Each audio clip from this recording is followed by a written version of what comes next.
ಜೀನಾಗೆ ಸಂಪಾದಕತ್ವದಲ್ಲಿ ಜಿಎನ್ಎಸ್ news ಸಾಗಸುತ್ತದ ಆಚೆ ಈಚೆ ಮಂಗಳವಾರದ news ಅಪ್ಡೇಟ್ಗೆ ತಮಗೆ ಸ್ವಾಗತ. ಮುಖ್ಯಾಂಶಗಳು. ಲೋಕಸಭಾ ಚುನಾವಣೆಯಲ್ಲಿ ರೈತ ಸಂಘದಿಂದ ನರೇಂದ್ರ ಮೋದಿ ನೇತೃತ್ವದ ಎನ್ಡಿಎ ಅಭ್ಯರ್ಥಿಗಳಿಗೆ ಮತ ಚಲಾಯಿಸದಂತೆ ಮನವಿ. ಕೇಂದ್ರದ ಎನ್ಡಿಎ ರೈತ ವಿರೋಧಿ ಕರಾಳ ಕಾಯ್ದೆ ಜಾರಿಗೆ ತಂದು ರೈತರನ್ನು ಸಂಕಷ್ಟಕ್ಕೆ ತಳ್ಳಿದೆ ಎಂದ ಶಿವಾನಂದ ಕೊಗ್ವೆ, ವಸಂತ್ ಕುಮಾರ್ ಇನ್ನಿತರರು. ಲೋಕಸಭಾ ಚುನಾವಣೆಯಲ್ಲಿ ಬಿವೈ ರಾಘವೇಂದ್ರ ಗೆಲುವು ನಿಶ್ಚಿತ ಎಂದ ಕೆಎಸ್ ಪ್ರಶಾಂತ್. ಶಾಸಕರು ಕ್ಷೇತ್ರದ ಅಭಿವೃದ್ಧಿಗೆ ಹೊಸ ಅನುದಾನ ತರಲಿಲ್ಲ ಎಂದ ಕೆಎನ್ ಶ್ರೀಧರ್. ಲೋಕಸಭಾ ಚುನಾವಣೆಯಲ್ಲಿ ಈಡಿಗ ಸೇರಿದಂತೆ ಎಲ್ಲ ವರ್ಗ ರಾಘವೇಂದ್ರ ಅವರನ್ನು ಬೆಂಬಲಿಸುತ್ತದೆ ಎಂದ ರಾಜಶೇಖರ್ ಕಾಳಿಪುರ. ಈಗ ಸುದ್ದಿಯ ವಿವರ. ಕರಾಳವಾದ ರೈತ ವಿರೋಧಿ ಕಾನೂನು ಜಾರಿಗೆ ತರುವ ಮೂಲಕ ರೈತ ವಿರೋಧಿ ಧೋರಣೆ ಮನಸ್ಥಿತಿ ಹೊಂದಿರುವ ನರೇಂದ್ರ ಮೋದಿ ನೇತೃತ್ವದ ಎನ್ಡಿಎ ಮೈತ್ರಿಕೂಟದ ಅಭ್ಯರ್ಥಿಗಳನ್ನು ತಿರಸ್ಕರಿಸುವಂತೆ ರೈತ ಸಂಘ ರಾಜ್ಯವ್ಯಾಪಿ ಆಂದೋಲನ ನಡೆಸಲಿದೆ ಎಂದು ರೈತ ಸಂಘದ ರಾಜ್ಯ ಉಪಾಧ್ಯಕ್ಷ ಶಿವಾನಂದ ಕೊಗ್ವೆ ತಿಳಿಸಿದರು. ಮಂಗಳವಾರ ಸುದ್ದಿಗೋಷ್ಠಿಯಲ್ಲಿ ಮಾತನಾಡಿದ ಅವರು, ಈ ಬಾರಿ ಏನು ಲೋಕಸಭಾ ಚುನಾವಣೆ ಬರ್ತಾ ಇದೆ, ಲೋಕಸಭಾ ಚುನಾವಣೆ ಮುಂದಿನ 5 ವರ್ಷ ಯಾರು ಆಳಬೇಕು ಅನ್ನೋದನ್ನ ನಿರ್ಣಾಯಕ ಮಾಡುವಂತ ಸಂದರ್ಭ ಹೌದು. ಆದ್ರೆ ಅಷ್ಟಕ್ಕೆ ಸೀಮಿತ ಅಲ್ಲ. ಇದು ಒಂದು ಸಾಂವಿಧಾನಿಕ, ಈ ದೇಶಕ್ಕೆ ಏನೊಂದು ಸಾಂವಿಧಾನಿಕ ಪ್ರಜಾಪ್ರಭುತ್ವ ಒಂದು ಪರಂಪರೆಯಾಗಿ ಬಂದಿದೆಯಲ್ಲ, ಇದರ ಹೊಳೆವು ಪ್ರಶ್ನೆ ಆಗಿದೆ. ಈಗ ಇಲ್ಲ ಸಂವಿಧಾನ ಮತ್ತು ಪ್ರಜಾಪ್ರಭುತ್ವ ಉಳಿಸ್ಕೋಬೇಕು ಅಥವಾ ಮತಾಂಧ ಸರ್ವಾಧಿಕಾರಿ ದೇಶ ಆಗ್ಬೇಕಾ? ಈ ಸಂಘರ್ಷದ ನಡುವೆ ಇವತ್ತು ಮತದಾರರು ಇದೀವಿ ನಾವು. ಆದ್ರಿಂದ ಈ ಚುನಾವಣೆ ಬರೀ ಎನ್ಡಿಎ ಅಥವಾ ಇಂಡಿಯಾ ಅಂತ 2 ರಾಜಕೀಯ ಗುಂಪುಗಳ ಸಂಘರ್ಷ ಮಾತ್ರ ಅಲ್ಲ. ಇದು ಒಂದು ಪಾರಂಪರಿಕವಾಗಿ ಬಂದಂತ ಚಿಂತನೆ ಇದೆಯಲ್ಲ, ಪ್ರಗತಿಪರ ಚಿಂತನೆ ಮತ್ತು ಪುರಾತನ ಸನಾತನ ಚಿಂತನೆ, ಇವುಗಳ ನಡುವೆ ಇರ್ತಕ್ಕಂಥ ಸಂಘರ್ಷ ಕೂಡ ಹೌದು. ಆದ್ರಿಂದ ನಾವು ನಮ್ಮ ಸಂವಿಧಾನ ಏನಿದೆಯಲ್ಲ, ಸ್ವಾತಂತ್ರ್ಯ, ಸಮಾನತೆ, ಸಹಬಾಳ್ವೆ, ಸೌಹಾರ್ದತೆ, ಸಹೋದರತೆ ಮತ್ತು ಸಾಮಾಜಿಕ ನ್ಯಾಯ, ಈ ಮೌಲ್ಯಗಳನ್ನ ಇರ್ತಕ್ಕಂಥ ಸಂವಿಧಾನವನ್ನ ಮತ್ತು ಅದಕ್ಕೆ ಬದಲಾವಣೆ ಮಾಡೋಕೆ ಹೊರಟಂತ ಕೆಲವು ಕೋಮುವಾದಿ ಮತಾಂಧ ಶಕ್ತಿಗಳ ನಡುವೆ ನಡೀತಾ ಇರ್ತಕ್ಕಂಥ ಒಂದು ಯುದ್ಧ ಅಂತ ನಾವು ಇದನ್ನ ಸವಾಲಾಗಿ ತಗೊಳ್ಬೇಕಾಗಿದೆ. ಅದರಿಂದ ನಾವು ಇವತ್ತು ರೈತರು ಕಳೆದ ಹಲವಾರು ವರ್ಷಗಳಿಂದ ನಮ್ಮ ನ್ಯಾಯವಾದ ಬೆಲೆಗೆ, ಕನಿಷ್ಠ ಬೆಂಬಲ ಬೆಲೆ ಹೋರಾಟ ಮಾಡ್ತಾ ಬಂದಿದ್ವಿ. ಒಂದು ಮಾರಕ ಕಾಯ್ದೆಗಳ ವಿರುದ್ಧ 100 ಮಾರಕ ಕಾಯ್ದೆಗಳು ಈ ದೇಶದಲ್ಲಿ ಹೋರಾಟ ಮಾಡಿದ್ವಿ. ಆದ್ರೆ ಕೇಂದ್ರ ಸರ್ಕಾರ ಕಿಂಚಿತ್ತು ಬೆಲೆ ಕೊಡಲಿಲ್ಲ. 700 ಚಿಲ್ಲರೆ ರೈತರು ಸಾವಿಗೀಡಾದರು. ಕ್ಕಿಂತ ಹೆಚ್ಚು ಜನ ರೈತರು ಆತ್ಮಹತ್ಯೆಯಾದರು ಈ ಚಳವಳಿಗಳಲ್ಲಿ. ಆದ್ರೆ ಒಂದೇ ಒಂದು ಸಾಂತ್ವನ ಇಲ್ಲ, ಒಂದು ಪರಿಹಾರ ಇಲ್ಲ. ಏನಾಯ್ತು ಅಂತ ಕೂಡ ಪ್ರಧಾನಿ ಮೋದಿ ಕೇಳಲಿಲ್ಲ. ಬರ್ಕೊಟ್ರು, ನಾವು ಚುನಾವಣೆ ನೀವು ಚಳುವಳಿ ವಾಪಸ್ ತಗೊಳ್ಳಿ, ನಾವು ನಿಮ್ಮ ಬೇಡಿಕೆ ಈಡೇರಿಸ್ತೀವಿ, 3 ಕಾಯ್ದೆಗಳನ್ನ ವಾಪಸ್ ತಗೊಳ್ತೀವಿ ಅಂತ ಕೂಡ ಬರೆದು ಕೊಟ್ಟಿದ್ದಾರೆ. ಸ್ವಾಮಿನಾಥನ್ ವರದಿ ಆಧಾರದ ಮೇಲೆ ನಿಮಗೆ ಕನಿಷ್ಠ ಬೆಂಬಲ ಬೆಲೆಯನ್ನು ಕೊಡ್ತೀವಿ ಮತ್ತು ಅದನ್ನ ಕಾಯ್ದೆಯಾಗಿ ಮಾಡ್ತೀವಿ ಅಂತ ಕೂಡ ಹೇಳಿದ್ರು. ಆದ್ರೆ ಇವತ್ತಿಗೂ ಅದು ಮಾಡಲಿಲ್ಲ. ಹಾಗಾಗಿ ನಮಗೆ ಮೋದಿ 10 ವರ್ಷದ ಇದರಲ್ಲಿ ಅವರ ಅವಧಿಯಲ್ಲಿ ರೈತರಿಗೆ ಅನ್ಯಾಯ ಮಾಡಿದ್ದಾರೆ, ರೈತರಿಗೆ ವಂಚನೆ ಮಾಡಿದ್ದಾರೆ. ಆದ್ರಿಂದ ಅವರಿಗೆ ನಾವು ಮತ ಹಾಕಲ್ಲ. ಕಾರ್ಮಿಕರ ಕಾನೂನನ್ನ ತಿದ್ದುಪಡಿ ಮಾಡಿದ್ರು, ಕೃಷಿ ಕ್ಷೇತ್ರದ ಕಾನೂನನ್ನು ತಿದ್ದುಪಡಿರು. ಯಾರ ಪರವಾಗಿ? ಕಾರ್ಪೊರೇಟ್ ಕಂಪನಿಗಳ ಪರವಾಗಿ, ಶ್ರೀಮಂತ ವರ್ತಕರ ಪರವಾಗಿ ಮಾಡಿದ್ದಾರೆ. APMCಗಳನ್ನ ತೆಗೆದುಹಾಕಿದ್ದಾರೆ, ಭೂ ಸುಧಾರಣೆ ಕಾಯ್ದೆಯನ್ನ ತಿದ್ದುಪಡಿ ಮಾಡಿದ್ದಾರೆ. ಇವೆಲ್ಲವೂ ಕೂಡ ರೈತಾಪಿ ಕ್ಷೇತ್ರವನ್ನೇ ಇವತ್ತು ದಿವಾಳಿ ಅಥವಾ ನಾಶ ಮಾಡತಕ್ಕಂಥ ಕಾನೂನುಗಳಾಗಿದ್ದು, ಅಂತವನ್ನ ಇವತ್ತಿಗೂ ವಾಪಸ್ ತಗೊಳ್ಳಿಲ್ಲ. ವಾಪಸ್ ತಗೊಳ್ತೀವಿ ಅಂತ ನಮಗೆ ಮೋಸ ಮಾಡಿದ್ದಾರೆ ರೈತರಿಗೆ. ಆದ್ರಿಂದ ಈ ಸಾರಿ ಮೋದಿ ಸರ್ಕಾರ ಮತ್ತು ಮೋದಿ ಪಕ್ಷ ಮತ್ತು ಮೋದಿಯ ಅಭ್ಯರ್ಥಿಗಳನ್ನ ನಾವು ಸೋಲಿಸೋದು ನಮ್ಮ ಇಡೀ ರಾಜ್ಯದ ರೈತ ಸಂಘಟನೆಯ ಒಂದು ನಿರ್ಣಯ ಆಗಿದೆ. ಈ ಸಂದರ್ಭದಲ್ಲಿ ನಾವೆಲ್ಲರೂ ಕೂಡ ಈ ಒಂದು ಪತ್ರಿಕಾಗೋಷ್ಠಿಯಲ್ಲಿ ತಮ್ಮೆಲ್ಲ ಸಹಕಾರವನ್ನ ಕೋರ್ತಾ ಇದ್ದೀವಿ. ನಮ್ಮ ಜಿಲ್ಲಾ ಸಂಯುಕ್ತ ಕಿಸಾನ್ ಮೋರ್ಚಾ ಜಿಲ್ಲಾ ಸಂಚಾಲಕ ಎನ್ ಡಿ ವಸಂತ್ ಕುಮಾರ್ ಮತ್ತು ರೈತ ಸಂಘದ ಜಿಲ್ಲಾಧ್ಯಕ್ಷರು ಮಾತನಾಡಿ, ಕರ್ನಾಟಕ ರಾಜ್ಯ ರೈತ ಸಂಘ ಮಾತ್ರ ದೇಶದ 550ಕ್ಕೂ ಹೆಚ್ಚು ರೈತ ಸಂಘಟನೆಗಳು ಇವತ್ತು ಈ ಆಂದೋಲನವನ್ನು ದೇಶಾದ್ಯಂತ ಕೈಗೊಂಡಿದೆ. ಕಳೆದ 10 ವರ್ಷಗಳಲ್ಲಿ ಬಿಜೆಪಿ ಭ್ರಮೆಗಳನ್ನು ಸೃಷ್ಟಿಸಿ ಸುಳ್ಳು ಭರವಸೆಗಳು ಮಾತೆತ್ತಿ ಬದಿ ಸುಳ್ಳು ರೈತರಿಗೆ ಮಾತ್ರ ಅಲ್ಲ, ಇದು ದೇಶದ ಜನಸಾಮಾನ್ಯರಿಗೆ ಮಾಡ್ತಾ ಒಂದು ದ್ರೋಹ ಇದೆಯಲ್ಲ, ಅದರ ವಿರುದ್ಧವಾಗಿ ದೇಶದ ಎಲ್ಲಾ ಸಂಘಟನೆಗಳು ಒಬ್ಬರಿಗೊಂದು ಇವತ್ತು ಒಂದು ಅಭಿಯಾನವನ್ನೇ ಮಾಡ್ತಾರೆ. ಯಾವ ಮಟ್ಟದ ಅಭಿಯಾನ ಅಂದ್ರೆ ಪ್ರತಿ ಬೂತ್ ಮಟ್ಟಕ್ಕೆ ಹೋಗಿ ಬಿಜೆಪಿಗೆ ವೋಟ್ ಕೊಡಬೇಡಿ, ಕೊಡ್ಲೇ ಕೂಡದು ಅನ್ನೋದನ್ನ ನಾವು ಓಪನ್ ಆಗಿ ಪ್ರತಿ ಮನೆಗೂ ಮಾಡ್ತೇವೆ. ಮತ್ತೆ ಮೋದಿಯವರು ಅಥವಾ ಬಿಜೆಪಿ ಸರ್ಕಾರ ರೈತರಿಗೆ ಮಾಡಿದ್ರೆ ಕರ್ನಾಟಕದಲ್ಲಿ ಬರ ಇದ್ರೆ ಬರಲ್ಲ, ನೆರೆ ಇದ್ರೆ ಬರಲ್ಲ, ಕೆಳಗೆ ಬರಲ್ಲ. ಏನು ರೈತರು ಹೋಗಿದ್ದಾರೆ ಉಳಿದರು ಹೋಗಿದ್ದಾರೆ ಗೊತ್ತಿಲ್ಲ. ಆದ್ರೆ ಈಗ ಬರ್ತಾ ಇದ್ದಾರೆ ಬರಪೂರ್ವವಾಗಿ ಎಲ್ಲರೂ, ಮತ್ತು ನಮ್ಮ ಜಾಗ ನಮಗೆ ಕೊಡಕ್ತಾ ಇಲ್ಲ. ಇಷ್ಟು ಬರ ಪರಿಸ್ಥಿತಿಯಲ್ಲಿ ಹಣ ಕೊಡಿ ನಮ್ಮ ರೈತರ ಅಂತ ಹೇಳಿ ಬೇರೆ ಬೇರೆ ಕಾರಣ ಹೇಳಿ ನೀವು ಕೂಡ ಲೇಟ್ ಮಾಡಿ ಏನೇನೋ ಈ ಕಥೆ ಹೇಳ್ತಾ ಸುಳ್ಳು ಹೇಳ್ತಾ ಇದ್ದಾರೆ. ಹಾಗಾಗಿ ಅವರ ವಿರುದ್ಧ ನಾವು ಸ್ಪಷ್ಟವಾಗಿ ಮತ್ತೆ ಎಳ್ಳಿರುವುದು ಪ್ರಚಾರ ಮಾಡಿ ಬಿಜೆಪಿ ಸೋಲಿಸ್ತಕ್ಕಂಥ ಅಭಿಯಾನವನ್ನು ಅತ್ಯಂತ ವ್ಯವಸ್ಥಿತವಾಗಿ ನಾವು ಮಾಡಿದ್ವಿ. ಗೊತ್ತಿದ್ದಂಗೆ ರೈತ ಸಂಘದಲ್ಲಿ ಬಹಳ ಉತ್ಸಾಹ ಇದ್ದೀವಿ. ಜೊತೆಗೆ ನಾವು ನಜಸ್ವಾಮಿ ನಾಯಕತ್ವದಲ್ಲೇ ರೈತ ಸಂಘಟನೆ ಮಾಡ್ಕೊಂಡು ಅವಾಗೂ ಸಹಿತ ಅವರು ಬಿಜೆಪಿಯನ್ನ ಅಧಿಕಾರಕ್ಕೆ ತರಲೇಬೇಡಿ ತಂದ್ರೆ ನೀವು 100 ವರ್ಷ ಅವ್ರನ್ನ ಅಧಿಕಾರದಿಂದ ಇಳಿಸೋದು ಬಹಳ ಕಷ್ಟ. ಆಮೇಲೆ ಅವರು ಕೋಮುವಾದಿ ಪಕ್ಷ, ಬಂಡವಾಳಶಾಹಿಗಳ ಪಕ್ಷ, ಹಂಗಾಗಿ ಅವ್ರನ್ನ ಯಾವ ಕಾರಣಕ್ಕೂ ಅಧಿಕಾರಕ್ಕೆ ಬರಬಾರ್ರಿ ಅಂತ ಹೇಳ್ತಾನೆ ಇದೆ. ಹಂಗಾಗಿ ನಾವು ಇಲ್ಲಿವರೆಗೂ ಚುನಾವಣೆ ಬಂದಾಗ ನ್ಯೂಟ್ರಲ್ ಇರ್ತಿದ್ದೀವಿ. ಯಾಕೆ ಇರ್ತಿದ್ದೀವಿ ಅಂದ್ರೆ ನೋಡೋಣ ಈ 10 ವರ್ಷದೊಳಗೆ ನಂಜಸ್ವಾಮಿ ಹೇಳಿದಂತ ಮಾತು ಸತ್ಯ ಆಗ್ತಾವೆ.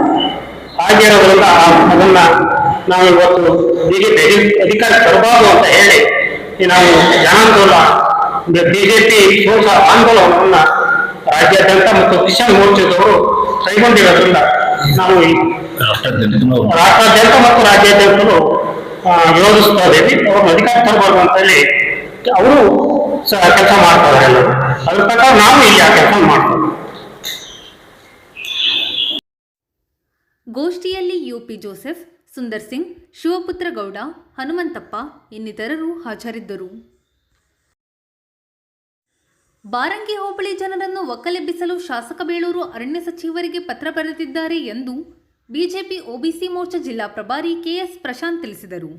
ಮಂಗಳವಾರ ಸುದ್ದಿಗೋಷ್ಠಿಯಲ್ಲಿ ಮಾತನಾಡಿದ ಅವರು, ಪ್ರಮುಖವಾಗಿ ಈಗಿನ ಕಾಂಗ್ರೆಸ್ ಸರ್ಕಾರ ಏನೇನು ಮಾಡ್ತೀವಿ ಅಂತ ಹೇಳಿದ್ರು, ಏನೇನು ಮಾಡ್ತಿದೆ, ಏನು ಮಾಡ್ತಿಲ್ಲ ಅನ್ನೋ ವಿಚಾರವಾಗಿ ಪ್ರಮುಖವಾಗಿ ಇಟ್ಕೊಂಡು ಈ ಪತ್ರಿಕಾಗೋಷ್ಠಿಯನ್ನ ಕರೆದಿದ್ದೀವಿ. ಪ್ರಮುಖವಾಗಿ ನಮ್ಗೆ ಈ ಪತ್ರಿಕಾಗೋಷ್ಠಿ ಕರೆಯೋಕೆ ಶುಭ ಸಂಕೇತ ಏನು ಅಂತಂದ್ರೆ, ನಾವು ನಿನ್ನೆನೇ ಒಂದು ಖಾತೆ ತೆರೆದಿರೋದು ಸೂರತ್ತಲ್ಲಿ. ಆಲ್ರೆಡಿ ಬಿಜೆಪಿಯ ಖಾತೆ ತೆರೆದಿದೆ. ಅದ್ರ ಮೂಲಕ ನಮ್ಗೇನು ಖುಷಿಯಾಗಿ ಹೇಳ್ಬೋದು ಅಂತಂದ್ರೆ, ನಾವೇನು 400 ಗಡಿ ದಾಟ್ತೀವಿ ಅಂತ ನಾವೇನು ಹೇಳ್ಕೊಂಡಿದ್ವಿ, ಅದ್ರ ದಿಕ್ಸೂಚಿಯಾಗಿ ಪ್ರಮುಖವಾಗಿ ಮೊದಲನೇ ಸಂಕೇತವಾಗಿ ಬಿಜೆಪಿ ಗೆದ್ದಿರೋದು. ವಿರೋಧ ಪಕ್ಷ ಎಷ್ಟು ಮಟ್ಟಿಗಿದೆ ಅಂತಂದ್ರೆ, ವಿರೋಧ ಪಕ್ಷವೇ ನಮ್ಗೆ ಏನು ಚುನಾವಣೆಯಲ್ಲೇ ನಾವು ಗೆಲ್ಲುವಂತ ಸಂದರ್ಭ ದೇಶ ವ್ಯಾಪ್ತಿಯಲ್ಲಿ ಆಗ್ತಿರೋದು ನಮ್ಗೆಲ್ಲರಿಗೂ ಶುಭ ಸಂಕೇತ. ಹಾಗಾಗಿ ಕಾಂಗ್ರೆಸ್ ಅನ್ನ ದೇಶದಲ್ಲಿ ಜನ ಅಲ್ಲ ಎಲ್ಲರೂ ತಿರಸ್ಕಾರ ಮಾಡಿದ್ದಾರೆ ಅನ್ನೋದು ಇದೊಂದು ನಿರ್ದೇಶನ ಅಷ್ಟೇ. ಮೊದಲನೇ. ಎರಡನೇದಾಗಿ ಸಾಗರದಲ್ಲಿ ಈಗ ಏನು ಬರ ಇದೆ, ಕುಡಿಯೋ ನೀರಿಗೆ ಎಲ್ಲಾ ಕಡೆ ತೊಂದರೆ ಆಗ್ತಾ ಇದೆ. ಅದಕ್ಕೆ ಯಾವುದೇ ತರದ ಪ್ರೊಯಾಕ್ಟಿವ್ ಆಗಿ ಯಾವುದೇ ತರದ ಗ್ರಾಮ ಪಂಚಾಯತಿಗೆ ಇರ್ಬೋದು ಅಥವಾ ಆಡಳಿತ ನಡೆಸ್ತಿರುವ ನಮ್ಮ ಸಾಗರ ಟೌನ್ ಅಲ್ಲಿ ಇರ್ಬೋದು, ಅದು ಯಾವುದೇ ಸಮರ್ಪಕವಾಗಿ ಯಾವುದೇ ಏನು ನೀರಿನ ಸರಬರಾಜಾಗಿ ಯಾವುದನ್ನು ಕೂಡ ಮಾಡದೆ ಮೊದಲನೇದಾಗಿ ಜನರ ಆಹಾರಗಳನ್ನ ನಿಲ್ಲಿಸುವಂತ ಕೆಲಸದಲ್ಲಿ ವಿಫಲ ಆಗಿದೆ ಕಾಂಗ್ರೆಸ್. ಇದನ್ನ ನಾವು ಬಿಜೆಪಿ ಪಕ್ಷದಿಂದ ಖಂಡಿಸ್ತೀವಿ. ಆಮೇಲೆ ನಾವು ತುಂಬಾ ನಗು ಬರುವಂತ ವಿಚಾರ ಏನು ಅಂತಂದ್ರೆ, ನಾವೆಲ್ಲ ಕಡೆ ಶಾಸಕರ ಬ್ಯಾನರ್ಗಳನ್ನು ನೋಡ್ತಾ ಇದ್ದೀವಿ. ಕಾಮಗಾರಿ ಪ್ರಗತಿಯಲ್ಲಿದೆ ಅನ್ನೋ ಬ್ಯಾನರ್ಗಳನ್ನು ನೋಡ್ತೀವಿ. ಯಾವ ಕಾಮಗಾರಿ ಪ್ರಗತಿಯಲ್ಲಿರೋದಷ್ಟು ಬಿಜೆಪಿ ಕಾಮಗಾರಿಗಳೇ. ಅವರ ಕಾಮಗಾರಿ, ಹೊಸ ಕಾಮಗಾರಿಗಳಿಗೆ ಯಾವುದೂ ಕೂಡ ಪ್ರಗತಿಯಲ್ಲಿ ಇಲ್ಲ, ಯಾವ ಅನುದಾನಗಳು ಕೂಡ ಬಂದಿಲ್ಲ. ಅದು ಯಾವ್ದಾದ್ರು ಅನುದಾನ ಬಂದಿದ್ರೆ ಅದನ್ನ ಅವ್ರು ಬಿಡುಗಡೆ ಮಾಡಬೇಕು. ನಾವು ಅಂಕಿಅಂಶ ನೋಡ್ತಾ ಹೇಳ್ತಾ ಇದ್ದೀವಿ. ಪ್ರತಿಯೊಂದು ಕೂಡ ಎಲ್ಲ ಕಾಮಗಾರಿಗಳು ಕೂಡ ಹಿಂದೆ ಈಗ ಹಾಲಪ್ಪನವ್ರು MLA ಇದ್ರು, ಆ ಸಂದರ್ಭದಲ್ಲಿ ಬಂದಂತ ಕಾಮಗಾರಿಗಳು ಇನ್ನೂ ಚಾಲನೆಯಲ್ಲಿದೆ. ಏನು ಅಪೂರ್ಣ ಆಗಿತ್ತು 2023 ಚುನಾವಣಾ ಸಂದರ್ಭದಲ್ಲಿ ಯಾವ್ಯಾವ ಮುಗಿದಿರ್ಲಿಲ್ಲ ಆ ಕಾಮಗಾರಿಗಳು ನಡೀತಾ ಇದೆ. ಬಿಟ್ಟರೆ ಬೇರೆ ಯಾವ ಹೊಸ ಕಾಮಗಾರಿಗಳು ಯಾವುದೂ ಇಲ್ಲ. ಅಂತ ಯಾವ್ದಾರು ಇದ್ರೆ ನಾವು ಡಿಬೇಟ್ ರೆಡಿ ಇದೀವಿ. ಯಾವ್ದಾದ್ರು ತಂದಿದ್ದೇ ಆಗಿದ್ರೆ, ಯಾವ್ದಾದ್ರು ಗೋಪಾಲಕೃಷ್ಣ ಅವರು ಹೊಸ ಕಾಮಗಾರಿಗಳನ್ನು ತಂದು ಉದ್ಘಾಟನೆ ಮಾಡಿದ್ದು ಅಥವಾ ಅದ್ ಯಾವ್ದಾದ್ರು ತಂದಿದ್ರೆ ಅದ್ರ ಡಿಬೇಟಿಗೆ ನಾವೆಲ್ಲರೂ ಕೂಡ ರೆಡಿ ಇದೀವಿ. ಅವ್ರ ಮಾಹಿತಿ ಕೊಟ್ಟು ಡಿಬೇಟ್ ಕೊಡುವಂತ ವ್ಯವಸ್ಥೆಗಳನ್ನು ಮಾಡಬಹುದು ಅಂತೇಳಿ ಈ ತಮ್ಮ ಅವರಿಗೆ ಒಂದು ಚಾಲೆಂಜ್ ಅನ್ನು ಕೂಡ ಹಾಕ್ತಾ ಇದ್ದೀವಿ. ಇನ್ನು ಮುಂದುವರೆದಂತೆ ಇನ್ನೊಂದು ಭಾರಿ ಚೆನ್ನಾಗಿದೆ ನಮ್ಮ ಶಾಸಕರ ಒಂದು ಹೇಳಿಕೆ. ರಾಮೇಶ್ವರಂ ಕೆಫೆ ಬ್ಲಾಸ್ಟ್ ಸಂದರ್ಭದಲ್ಲಿ ನಾವೆಲ್ಲರೂ ಕೂಡ ಪತ್ರಿಕಾಗೋಷ್ಠಿಯಲ್ಲಿ ತುಂಬಾ ಚೆನ್ನಾಗಿ ನೋಡಿ ಏನು ಅಂತಂದ್ರೆ, ಯಾರ್ಯಾರು ಅದ್ರ ಇನ್ವಾಲ್ವ್ ಆಗಿದೆ ಅವ್ರಿಗೆಲ್ಲರಿಗೂ ಗುಂಡಿಕ್ಕಿ ಕೈ ಅನ್ನೋ ಒಂದು ಹೇಳಿಕೆಯನ್ನು ಕೊಟ್ಟಿವಿ. ಅದು ತುಂಬಾ ಜನ ಕೋಮುವಾಗಿದೆ. ಸಾಗರ ಶಾಸಕರು ಭಾರಿ ಚೆನ್ನಾಗಿ ಹೇಳಿದ್ರು ಅನ್ನೋ ವಿಚಾರನ ನಾವೆಲ್ಲರೂ ಕೂಡ ನೋಡಿದ್ವಿ. ಇಲ್ಲಿ ಒಂದು ಭಾರಿ ವಿಚಾರ ಏನಂತಂದ್ರೆ, ರಾಮೇಶ್ವರಂ ಬ್ಲಾಸ್ಟ್ ಆದ ಸಂದರ್ಭದಲ್ಲಿ ಏನು ಅನುಮಾನಾಸ್ಪದ ವ್ಯಕ್ತಿಗಳು ಅಂತ ಹೇಳುವಂತ ಸಂದರ್ಭದಲ್ಲಿ ಮೊದಲನೇ ಹೆಸರು ಬಂದಿದ್ದು ಹುಸೇನ್ ಸಾಜಿದ್ ಮತ್ತು ಅಬ್ದುಲ್ ಅಹಮದ್ ಅನ್ನೋ ಹೆಸರು ಫಸ್ಟ್ ಬರ್ತದೆ. ಆ ಸಂದರ್ಭದಲ್ಲಿ ಈ ಉಗ್ರಗಾಮಿ ಬರಲಿಲ್ಲ ಒಂದು ಶಾಸಕರಿಗೆ. ಯಾವಾಗ ಎಲ್ಲೋ ಒಂದ್ ಕಡೆ ಅನುಮಾನದಲ್ಲಿ ಯಾವುದೋ ನಮ್ಮ ಹಿಂದೂ ವಿಘ್ನೇಶ್ವರ ಯಾವುದೋ ಮೊಬೈಲ್ ಅವರು ಯೂಸ್ ಮಾಡಿದ್ದಾರೆ ಅನ್ನೋ ಒಂದು ಹೆಸರು ಬಂದ ತಕ್ಷಣ ಶಾಸಕರಿಗೆ ಭಾರಿ ಉದ್ವೇಗ ಬಂದು ಒಂದು ಗುಂಡಿಕ್ಕಿ ಕೊಲ್ಲಬೇಕು ಅನ್ನೋ ವಿಚಾರಗಳನ್ನು ಹೇಳ್ತಾರೆ. ಅಂದ್ರೆ ಕಾಂಗ್ರೆಸ್ಸಿನ ಧೋರಣೆ ಯಾವ ಲೆವೆಲ್ ಇದೆ ಅಂದ್ರೆ, ಹಿಂದೂಗಳು ಇನ್ವಾಲ್ವ್ ಆದ್ರು ಅಂತ ಗೊತ್ತಾದ ತಕ್ಷಣ, ಯಾವುದೋ ಅನುಮಾನ ಬಂದ ತಕ್ಷಣ ಇವರಿಗೆ ಭಾರಿ ಉದ್ವೇಗ ಆಗ್ಬಿಡುತ್ತೆ. ಅದನ್ನ ಇಮಿಡಿಯೇಟ್ ಆಗಿ ಖಂಡಿಸುವಂತ ವಿಚಾರ. ಅದೇ ರೀತಿ ನಾವು ಇದನ್ನು ಒಪ್ಕೊಳ್ತಿದ್ವಿ.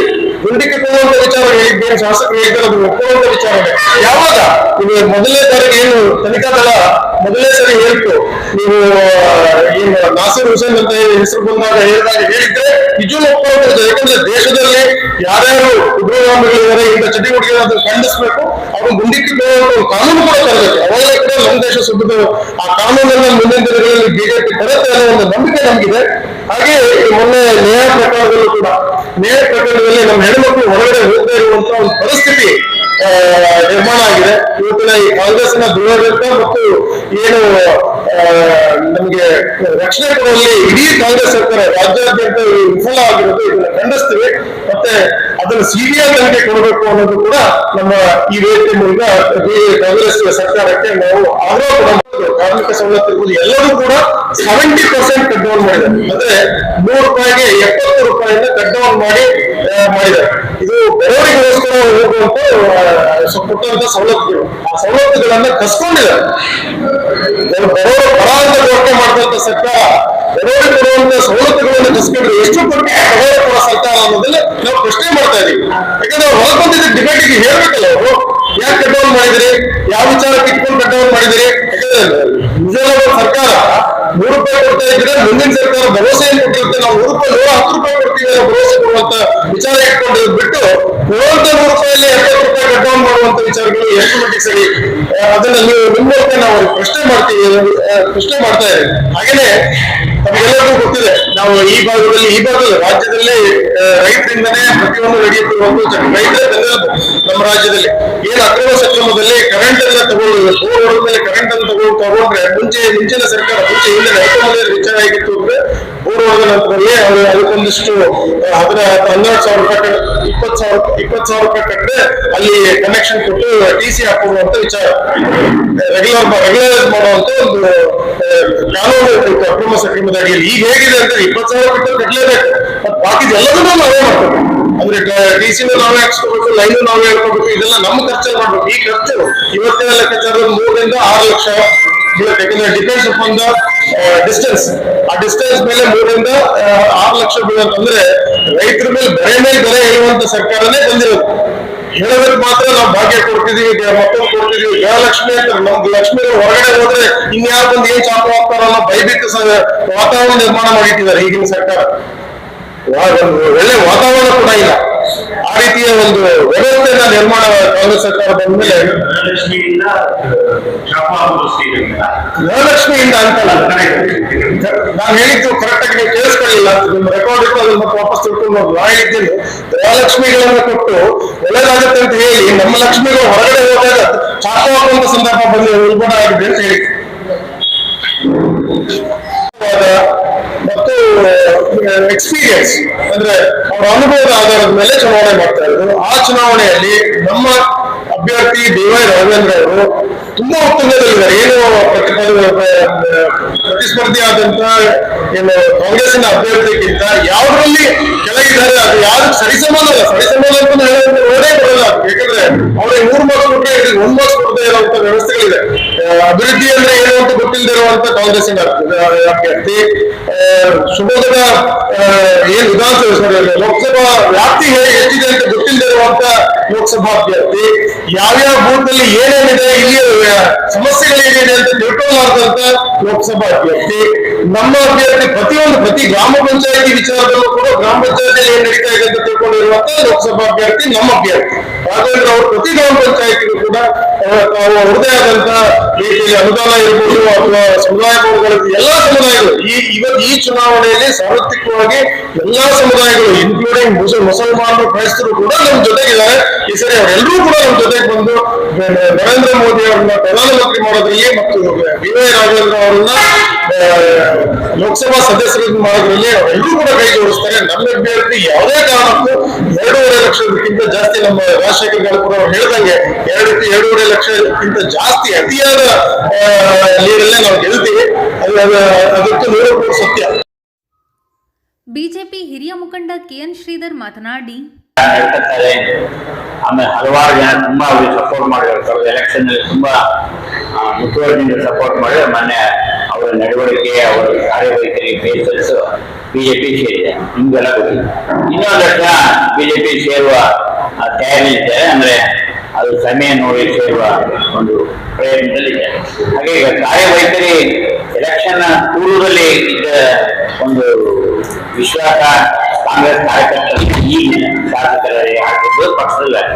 ಅಂದ್ರೆ ಅವರ ನಡವಳಿಕೆ ಅಷ್ಟು ಬೇಸರಿಸಬೇಕು.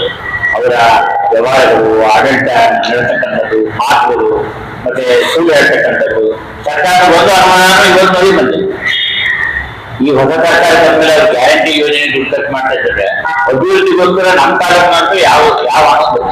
ಅದೇ ಪ್ರಕಾರಕ್ಕೆ ಎಲ್ಲ ಕಡೆಗೂ ಕೂಡ ಎಲ್ಲ ಶಾಸಕರು ಅವ್ರ ಪಕ್ಷದ ಶಾಸಕರು ಕೂಡ ಅದನ್ನೇ ವಿರೋಧ ಮಾಡ್ತಿದ್ದಾರೆ. ಇಲ್ಲೂ ಸರ್ಕಾರ ದುಡ್ಡು ಬಂದಿಲ್ಲ, ನಾವು ಅಂತ ಪರಿಸ್ಥಿತಿ ಸಾಗದಲ್ಲೂ ಇದೆ. ಆದ್ರೆ ಅವ್ರು ಹೇಳ್ತಕ್ಕಂಥ ನಾನೇ ತಂದೆ ಅದು ಮಾಡಲಿ ಇದು ಮಾಡಿ. ನಾನು ಮೊನ್ನೆ ಅವರಿಗೆ ಫೋನಲ್ಲೂ ಹೇಳಿದೆ, ದಯಮಾಡಿ ನಿಮ್ದು ಪಟ್ಟಿ ನಿಮ್ಮ ಸರ್ಕಾರ ಕೊಟ್ಟು ನೋಡಿ ಎಷ್ಟು ಸೇವ್ ಆಯ್ತು. ಒಂದು ದೇಶದಲ್ಲಿ ಇಡೀ ಪ್ರಪಂಚ ನಮ್ಮನ್ನು ಹೊರಡ್ತಾ ಇದೆ. ಇಡೀ ಪ್ರಪಂಚ ಮೋದಿಯ ಸರ್ಕಾರ, ಮೋದಿಯ ಲೀಡರ್ಶಿಪ್ ಇಡೀ ಪ್ರಪಂಚ ಇವತ್ತು ನೋಡ್ತಾ ಇದೆ. ಅದು ಕಾಂಗ್ರೆಸ್ನವರು ಯಾವ ತರ ಒಂದು ಅಡ್ವರ್ಟೈಸ್ಮೆಂಟ್ ಕೊಟ್ಟಿದ್ರು ನೀವೆಲ್ಲ ನೋಡಿದ್ರು. ಪತ್ರಿಕೆಯಲ್ಲಿ ಯಾವ ತರ ಅಡ್ವರ್ಟೈಸ್ಮೆಂಟ್, ಇದು ತುಂಬಾ ಶೇಮ್ಫುಲ್ ಅಡ್ವರ್ಟೈಸ್ಮೆಂಟ್. ಆ ಚೆಮ್ಮನ್ನ ತೋರ್ತಕ್ಕಂಥದ್ದು ನಮ್ಗೇನಾದ್ರು ಬೇಸರ ಇಲ್ಲ.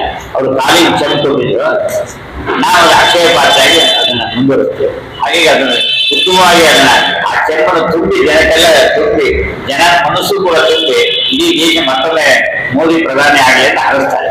ಅವರಿಗೆ ಅದ ಸೇಮ್ ಆಗುತ್ತೆ. ಅವ್ರಿಗೆ ತಮ್ಮ ಕಾರ್ಯವೈಖರಿ ಅವರೇ ಇವತ್ತು ಇಡೀ ರಾಜ್ಯದ ಸಿದ್ದರಾಮಯ್ಯ ಎಲ್ಲ ಕಡೆ ಕೂಗ್ತಾ ಇದ್ದಾರೆ. ಏನ್ ಮಾಡಿದ್ರು ಕೇಂದ್ರ ಸರ್ಕಾರ ಏನ್ ಮಾಡ್ತಾರೆ? ಬರ ಪರಿಹಾರ ವಿಷಯ ನಿಮ್ಗೆ ಗೊತ್ತಿಲ್ಲ. ನಮ್ಮ ರಾಜ್ಯದಲ್ಲೂ ಬರ ಪರಿಹಾರ ಒಂದಿಷ್ಟು ಹಣ ಫೈನಾನ್ಸ್ ಡಿಪಾರ್ಟ್ಮೆಂಟ್ ಇಟ್ಟಿದ್ದಾರೆ, ಬಜೆಟ್ ಅಲ್ಲಿ ಔಟೇಷನ್ ಇಟ್ಟಿದ್ದಾರೆ. ಆ ಹಣ ಕೊಡಬಹುದನ ಏನ್ ಮಾಡಿದ್ರು ಸರ್ಕಾರ?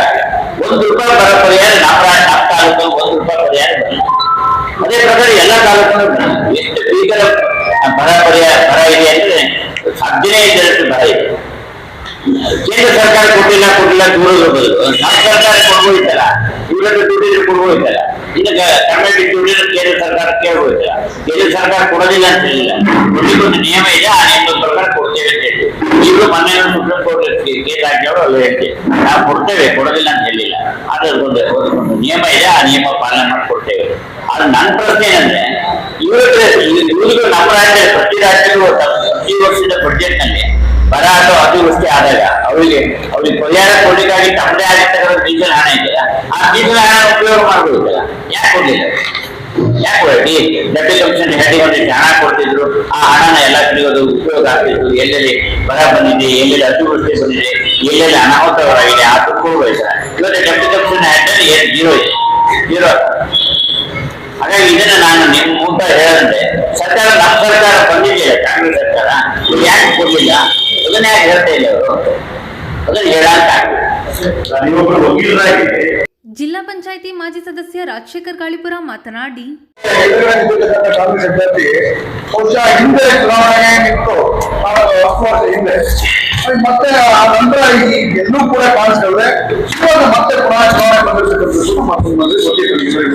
ಆದ್ರೆ ಇವತ್ತು ನಮ್ಮ ಮುಂದೆ ಇರ್ತಕ್ಕಂಥದ್ದು ಒಂದು ಕ್ಷೇತ್ರವನ್ನು ಅಭಿವೃದ್ಧಿ ಮಾಡಿರ್ತಕ್ಕಂಥ ವ್ಯಕ್ತಿ, ಮತ್ತೆ ಇನ್ನೊಂದು ಸೋಕಾಲ ರಾಜಕಾರಣ ಮಾಡಿರ್ತಕ್ಕಂಥ ಕುಟುಂಬದ ಮಧ್ಯೆ ಒಂದು ರಾಜಕಾರಣ ಇವತ್ತು ಇದೆ.